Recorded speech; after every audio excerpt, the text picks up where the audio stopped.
In this video, we're going to have a look on how to center your text to the perfect center of an artboard, object, or to a text area while keeping the text fully editable. The first option is aligning the text to the center of your artboard.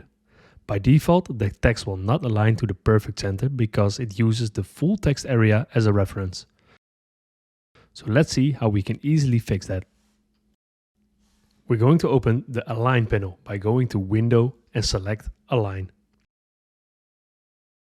Now with the text selected, we're going to click on the burger menu and select Align to Glyph Bounds and then select Point Text. And now when we align the text, you'll see that it will align to the perfect center of the artboard.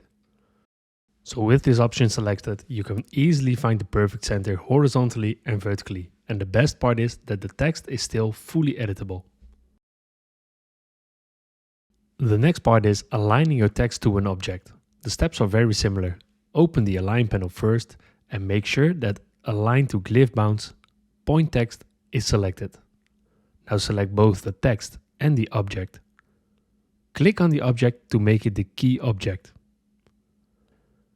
And now when we align the text horizontally and vertically, it will align to the absolute center of the object.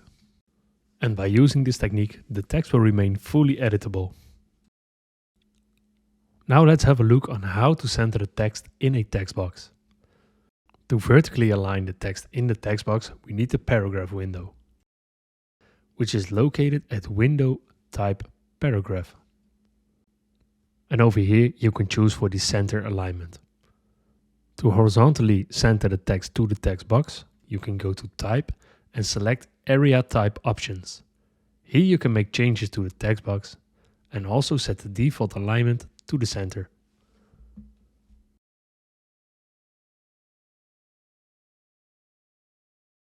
That was all you need to know about aligning editable text in Adobe Illustrator. Thanks for watching and consider to subscribe if it helped you.